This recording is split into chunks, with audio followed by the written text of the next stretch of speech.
It was supposed to be an ordinary night. No storms, no sirens, no warning signs. Just an empty road and the soft yellow glow of streetlights stretching endlessly ahead. Daniel Parker drove in silence. The clock on his dashboard blinked 11:58 a.m., too late to be out, too quiet to feel safe. The city of Chicago slept behind locked doors, unaware that something was about to change forever. Daniel loosened his tie, tired after another long shift at work. His mind was blank. No fear, no urgency, just the comfort of routine. Then his phone rang. A sharp, sudden vibration broke the silence. Unknown caller. Daniel frowned. Who calls this late? Probably a wrong number, maybe a prank, he answered. Hello? For a moment there was nothing, only breathing. Slow, calm, too close. Then a voice spoke. Cold, certain. Tonight is your last night. The line went dead. Daniel stared at his phone, confused. He laughed under his breath. Some idiot messing around, he muttered. But his hands were shaking, because deep down, his body felt something his mind refused to accept. A strange pressure settled in his chest. The road ahead suddenly felt longer, darker. As Daniel drove on, he didn't notice one small detail. The call log showed something impossible. The call hadn't ended. It was still connected. Daniel kept driving. He told himself it was nothing, a prank, a coincidence. Still, he didn't hang up. The call timer on his screen kept running. No voice, no sound, just silence. Then the voice returned. You just checked your mirrors. Daniel's heart skipped. He hadn't said a word. But it was true. His eyes slowly shifted to the rearview mirror. Nothing there. How do you know that? Daniel asked, forcing his voice to stay calm. The voice replied instantly. You're gripping the steering wheel too tight. Daniel loosened his hands without thinking. His palms were wet with sweat. The voice continued. You're on 7th Street. 3rd street light is flickering. Your fuel tank is just below half. Every word landed like a punch. These weren't guesses. They were facts. Who are you? Daniel whispered. A pause, then, I'm not watching you, the voice said softly. I'm with you. Daniel swallowed hard. His chest felt heavy, like the air itself was pressing down on him. You feel alone right now, the voice continued. But you're not. The radio suddenly crackled. Static flooded the car speakers. Daniel reached to turn it off. The voice came through the radio too. Same tone, same breath. You can't escape a call like this, it said. Daniel slammed the brakes. The car stopped in the middle of the empty road. Silence returned. His phone buzzed once more. A text message appeared. Unknown. Look at your call history. Daniel's fingers trembled as he opened it. There was only one number. The call was coming from his own phone. Daniel didn't move. The car sat silent in the middle of the road, engine humming softly, like it was afraid to make a sound. His phone buzzed again. Same call. Still connected. You're wondering how this is possible, the voice said calmly. Daniel's throat felt dry. This isn't real, he whispered. I'm just tired. A soft chuckle came through the phone. You told yourself the same thing 8 years ago. Daniel froze. 8 years. His hands tightened around the phone. What are you talking about? He asked. The voice didn't answer right away. Instead, it began to describe something Daniel had never spoken out loud. Rain on the asphalt. Headlights too bright. A man lying on the road, still breathing. Daniel's vision blurred. No, he said. No, that didn't happen. You stopped the car, the voice continued. You got out. You looked at him. Daniel's heart pounded.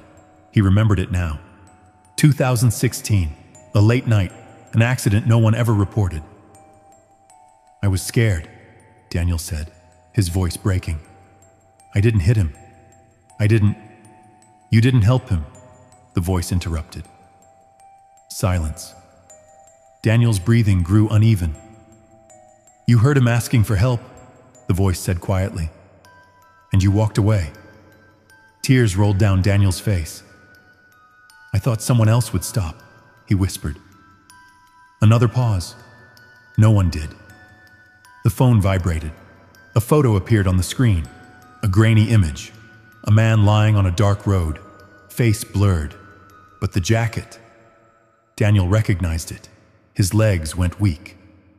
That man died, the voice said. Alone. Daniel dropped the phone onto the passenger seat. His entire life suddenly felt heavier. Every breath felt borrowed. Then the voice returned, softer than before. I didn't call you to threaten you, it said. I called you to remind you. Daniel slowly picked up the phone. Remind me of what? He asked. The voice answered. Of what happens when the truth stays buried. Daniel picked up the phone again. His hands no longer trembled. Fear had changed into something worse. Acceptance. What do you want from me? He asked quietly. The voice answered without hesitation. Turn around. Daniel looked through the windshield. The road ahead was empty. I said, turn around. His chest tightened. Slowly, Daniel turned his head and checked the back seat. Nothing. I don't see anything, he said. That's because you're looking with your eyes, the voice replied, not with your memory. Daniel closed his eyes, and suddenly, he was there again. The rain, the broken headlights, the man on the road. His phone vibrated. A video call activated on its own. Daniel's face appeared on the screen, live. But the angle was wrong. The camera wasn't in front of him. It was behind him. Daniel's blood ran cold. Who's holding the camera? He whispered. No one, the voice said. It's where it's always been. Daniel slowly turned his head. The road behind him was still empty. But on the screen, someone stood there. Tall, still, out of focus. Say it, the voice demanded. Say what? Daniel asked. The truth. Daniel's breathing became shallow. I left him, he said. I chose myself. The figure on the screen stepped closer. I heard him asking for help, Daniel continued, and I drove away. The figure stopped. The voice softened. That's all I needed. The video call ended. The streetlights went out, one by one. Darkness swallowed the road. Daniel's car engine shut off, silence. Then his phone rang. One last time. The phone rang. Daniel stared at it. He already knew. This was the last call. He answered. No breathing this time, no threats, just silence. Then the voice spoke. But it wasn't calm anymore. It sounded tired. You remember how he died? The voice said. Alone, waiting. Daniel swallowed. Yes, he whispered. Good, the voice replied. Because now you understand. The phone screen lit up again. Not a video call. A timer. What is this? Daniel asked. No answer. The timer kept counting down. Daniel's chest tightened. He tried to breathe, but his lungs refused. Pain exploded across his chest. His phone slipped from his hand. As he collapsed onto the cold road, the voice returned.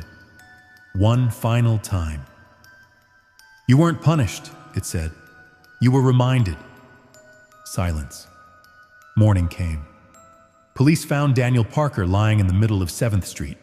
No wounds, no blood, no signs of a struggle, cause of death, cardiac arrest. Just another man who died suddenly. Or so it seemed. At the station, an officer checked Daniel's phone. The call log showed something impossible. Last outgoing call. 2. Daniel Parker. The officer frowned. Who was he calling? Someone asked.